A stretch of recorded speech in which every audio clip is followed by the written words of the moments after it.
E aí galera, tudo bem com vocês? Vamos aí para mais um giro de notícias sobre o Cruzeiro com questões importantes que têm movimentado o ambiente do nosso clube. Meu nome é Emerson Araújo, esse é o canal 6x1 e desde o início eu peço para você deixar o like no vídeo, se inscrever no canal caso ainda não seja inscrito, usar os comentários para deixar a sua opinião sobre cada um dos assuntos e ignorar eventualmente os barulhos causados pela chuva. Esse vídeo é feito com patrocínio do OneFootball, que é um aplicativo que tem tudo sobre futebol, tem as notícias, você pode personalizar para receber inclusive as notificações de jogos, de tudo de mais importante que acontece com o Cruzeiro ou com qualquer outro clube, mas lá tem estatística, transferência, transmissão de todos os jogos da Bundesliga, o campeonato alemão. O OneFootball está com uma novidade, uma ferramenta chamada Head to Head. Lá no aplicativo você identifica facilmente como H2H, que basicamente é o seguinte: você entra lá no jogo do Cruzeiro, eles vão pegar um histórico desse confronto, puxando até 5 anos para trás, para te entregar ali um potencial vencedor, um possível placar para o jogo, o que pode até te ajudar nas apostas esportivas, que muita gente está gostando agora. Essa é apenas uma nova funcionalidade, né? Porque o aplicativo segue completo, totalmente gratuito, disponível tanto para Android quanto para iOS, e o link para você baixá-lo está aqui na descrição do vídeo. As últimas 48 horas foram bem movimentadas nessa questão do Cruzeiro não jogar mais no Mineirão, né? De ter aí um desacordo com a Minas Arena. Na segunda-feira eu fiz um vídeo aqui no canal falando sobre isso, que o clássico entre Cruzeiro e Atlético tinha passado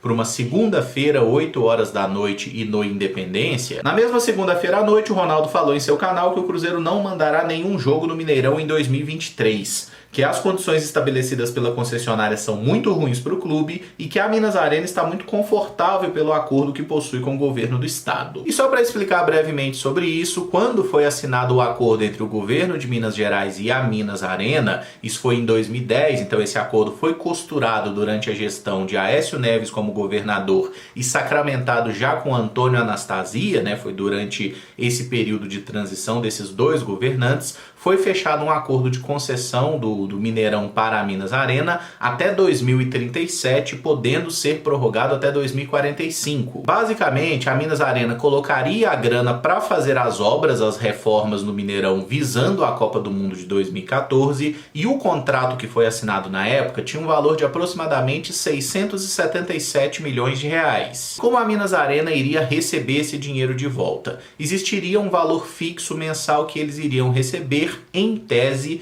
pelo pagamento dessas obras. Só que a gente vai ver mais pra frente que o valor já passou e muito. A Minas Arena é responsável pela manutenção no estádio e faz também a gestão de todos os eventos que acontecem no estádio, inclusive os jogos de futebol. Então, se a Minas Arena conseguir atingir aquele valor mínimo de repasse por meio dos eventos, o governo do estado não precisa botar dinheiro. Caso não aconteçam eventos no estádio que gerem uma arrecadação suficiente, o governo do estado precisa completar o valor ou até pagar na sua totalidade. Por exemplo, durante a pandemia que o estádio ficou fechado, o governo do estado tinha essa obrigação. E é por isso que a gente fala que a Minas Arena não perde nunca e está extremamente confortável com o contrato. Por quê? Aquele valor mínimo de arrecadação mensal eles têm garantido, seja pelos eventos, seja pelo pagamento do próprio governo de Minas. E se vocês não estão ligados, o governo de Minas, no caso, ele não é uma entidade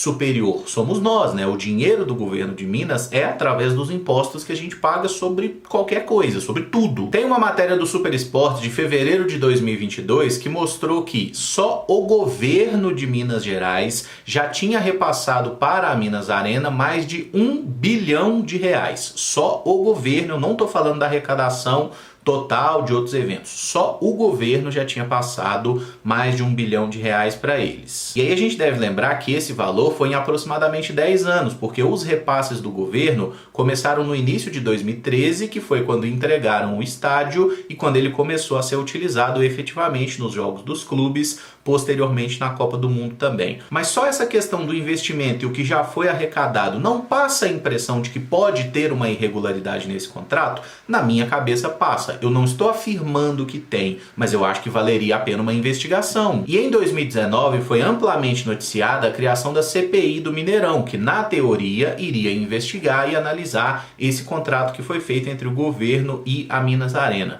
Vocês sabem o que aconteceu na CPI do Mineirão? Absolutamente nada, tá? Até caminhou alguma coisa, vamos compor aqui Qual será a mesa? Não teve reunião nenhuma, não teve investigação nenhuma, só existiu o nome, CPI do Mineirão em 2019, nada além disso. E uma das coisas que me deixa curioso é sobre essa questão da Minas Arena, né? Quem é a Minas Arena no final das contas? Pesquisando aqui, eu achei, numa reportagem do Estado de Minas, que a Minas Arena é um consórcio formado pelas empresas de engenharia Construcap, Egesa e HAP. Eu não sei como é que fala esse nome. O Brasil é uma grande sucessão de escândalos de corrupção, né? E alguns deles, especialmente nessa década passada aí, tiveram envolvimento de algumas construtoras. Então, gente, é mais uma coisa que levanta o indício da necessidade de investigação nesse contrato. Se não tiver nenhuma irregularidade, perfeito, irmão, vida que segue. Mas e se tiver alguma irregularidade? Porque nesse caso não é que está sendo prejudicado o Cruzeiro, estão sendo prejudicados todos os mineiros. Então volto a bater nessa tecla, é necessário que se passe um pente fino nessa história sim, para que seja feito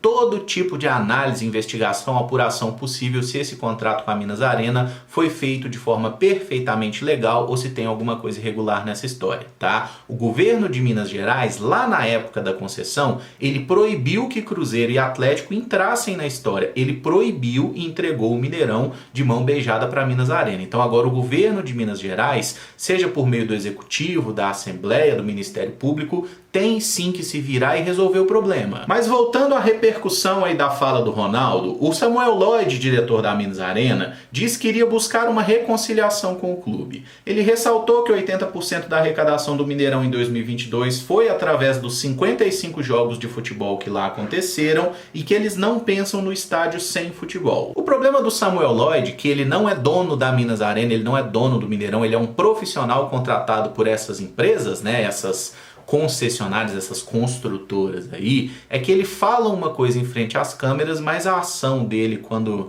desligou a luzinha ali parece ser bem diferente. Porque ele adora falar nessa questão do Mineirão ser um multiplicador de receita para todos. Ele chegou a falar no ano passado, né, inclusive na questão de administração conjunta entre Cruzeiro e Mineirão, mas na prática a situação é bem diferente, pelo menos tem sido até agora. O secretário de Infraestrutura e Mobilidade do Estado, Fernando Marcato, convocou uma coletiva sobre o assunto, disse que será instaurado um comitê com representantes do governo, da Minas Arena, dos 3 clubes da capital, das entidades que regem o futebol para discutir e harmonizar os interesses. E o que me chamou a atenção na fala do secretário é que ele fala em determinado momento que o governo tem por contrato direito a 66 datas por ano de uso gratuito do estádio. E se fosse o caso, ele iria dividir essas datas entre Cruzeiro e Atlético Mineiro e o governo negociar com os clubes a utilização do estádio nessas datas que são do governo. A Minas Arena respondeu em nota um pouco depois, na noite dessa terça-feira, que o contrato não prevê a liberação gratuita do estádio para a utilização por parte dos clubes, que os clubes seriam uma outra parte interessada. Aí a gente entra numa questão de discussão contratual que eu sinceramente não tenho nem a capacidade, o conhecimento para poder falar, mas se tem uma coisa que a gente sabe é que as leis costumam ter muitas brechas, né? E o advogado é justamente o bicho que existe para achar brecha na lei. Se no contrato entre o governo e a Minas Arena não prevê que o governo pode utilizar essas 66 datas para negociar com os clubes e fazer jogo de futebol, mas também não proíbe que o governo possa fazer isso, eu acho que existe uma brecha aí. Mas certamente é hora de quem realmente conhece do assunto falar sobre isso, né? Porque tudo aquilo que não está previsto nem proibido, em tese é possível. O Gabriel Lima, CEO do Cruzeiro, falou em live com Samuel Venâncio e o Deus Medibre que o Cruzeiro apresentou uma proposta que traria mais receita para a Minas Arena do que eles receberam em 2022, menos gastos com repasses por parte do Estado e que mesmo assim a Minas Arena recusou. E aí é difícil a gente entender por que essa recusa por parte da Minas Arena, né? Quer dizer, se eles vão ganhar mais grana do que ganharam, se o governo vai ter que repassar menos, então eu tenho certeza que o governo também aceitaria. A Minas Arena não topou por quê? Será que tem a ver com o puro e simples clubismo mesmo? Porque a gente sabe que o pessoal da Minas Arena tem uma orientação pró-Atlético, só que eles têm que entender, o Atlético a partir do momento que tiver o seu estádio não vai mais jogar lá. Não duvido que tenha participação do nosso rival aí nos bastidores, porque a gente sabe que o Atlético Mineiro Quem manda lá não é o dono, não é o presidente, mas é alguém que tem muito capital e por isso mesmo consegue interferir em algumas situações. Até que ponto isso está influenciando no Mineirão? Não sei, não tem como se afirmar nem provar. Mas é difícil achar outra justificativa e enquanto está acontecendo esse impasse, o Cruzeiro colocou a sua posição de forma muito firme, muito simples. Não vamos jogar no Mineirão. O Cruzeiro, nesse momento, terá como casa o Independência e o Gabriel Lima até cita na live que eles fizeram uma análise também em estádios do interior, né? Até um profissional do Cruzeiro esteve visitando o Parque do Sabiá, em Uberlândia, porque já estava nas proximidades. Então são possibilidades também o Cruzeiro ter jogos no interior, mas tudo isso ainda é muito embrionário. Hoje, a casa do Cruzeiro será o Independência nos jogos do Campeonato Mineiro e se não tiver um fato novo nessa história, pode seguir assim em Copa do Brasil e Campeonato Brasileiro também. Eu gosto do Independência? Não, não gosto. Acho um estádio ruim, a questão do acesso é complicado, né? Tem um metrô perto, sim, mas eu falo as ruas ali, o entorno, é muito fácil dar um problema ali, né? Porque é no meio de um bairro ali do Horto. Tem a questão do monte de ponto cego no estádio também, para ver o jogo não é o ideal, mas é o que tem para hoje e acho que o Cruzeiro agiu muito bem em comprar a briga nesse momento agora e botar essa responsabilidade no colo do Estado sim, tá? Não é o Cruzeiro que tem que resolver essa história, o Cruzeiro nem tem poder para isso, mas o Estado tem. A partir do momento que o contrato é questionável e a gente tem representantes que foram eleitos pelo povo justamente para trabalhar em todas as causas que envolvem o povo mineiro para melhorar as condições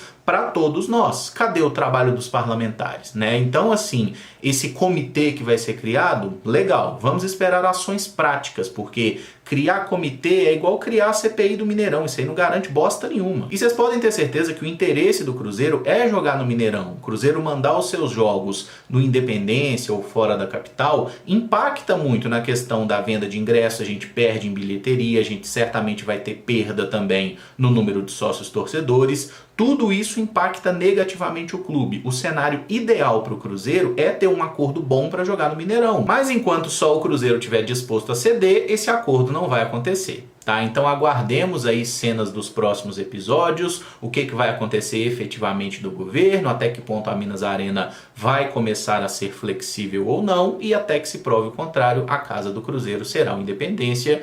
Vamos em frente. E só para falar um pouquinho de campo e bola, que é o que a gente mais gosta, né? Diversos jogadores do Cruzeiro que disputaram a Copa São Paulo treinaram com o profissional nessa terça-feira. É bom ver que eles já estão integrados, não significa que algum será relacionado para o jogo de sábado, mas é bom saber que eles já estão voltando aos trabalhos com o elenco profissional. E aí teve Joseph, teve Juan Gabriel, teve o Henrique, teve Arielson, Denilson, Juan Índio, Pedrão, Rafael Silva, o próprio goleiro Otávio, uma galera. O Gilberto também foi a campo nessa quarta-feira, fez alguns treinamentos, mas a possibilidade dele estrear no sábado realmente é muito remota, ainda está fazendo os exames, o nome ainda não foi publicado no bid. Gilberto deve ficar mais para frente, né? Então no sábado a gente terá a estreia do uniforme do patrocinador master que ainda não foi revelado, e o clube divulgou uma atualização sobre o departamento médico. A melhor notícia é que o lateral William já está liberado para treinar normalmente com o grupo e está treinando. Olha ele aí dando carrinho nos outros. Felipe Machado recebeu alta do tratamento de fisioterapia pulmonar que vinha realizando. Foi liberado para preparação física e em breve estará trabalhando com o grupo. Matheus Vital teve constatado uma entorse e lesão capsuloligar no tornozelo esquerdo. O tratamento será convencional sem necessidade de cirurgia. E esse eu gostaria de fazer uma observação. Se você é da minha geração, diria que Matheus Vital destroncou o pé, tá? É quando você pisa ali, né? No caso foi uma pancada que ele tomou, não chegou a romper ligamento, nada, mas dói pra caralho, fica, né, complicada ali a lesão. Dizem que pode demorar até um mês a ele voltar, mas tomara que sare mais rápido, é repouso e chá de boldo que logo ele vai estar 100%. O volante Fernando Henrique passou por cirurgia no joelho, correu tudo conforme planejado e nos próximos dias vai começar o processo de fisioterapia. E o zagueiro Everton teve constatado uma fratura no maléolo medial do tornozelo direito. Passará por cirurgia nos próximos dias, ele que se machucou na seleção sub-20. Esses dois são casos mais sérios, né? Fernando Henrique já passou pela cirurgia, já teve alta, então daqui uns dias já está fazendo a fisioterapia. Em alguns lugares vi falando aí que pode demorar 2, 3 meses o retorno dele. Já no caso do Everton, vai passar pela cirurgia ainda, foi ali no tornozelo direito, no ossinho aqui de fora do tornozelo, que é o tal do maléolo, deve doer pra bosta. Mas enfim, né, que corra tudo bem na cirurgia, que logo o Everton esteja à disposição. Não foi passado nenhum prazo, mas deve demorar um pouquinho, né, até fazer a cirurgia, fisioterapia. Encerro esse vídeo por aqui. Se você gostou, eu peço que deixe o like, se inscreva no canal caso ainda não seja inscrito e use os comentários para opinar sobre cada um dos assuntos. Muito obrigado por acompanhar, um abraço e até o próximo vídeo. Valeu!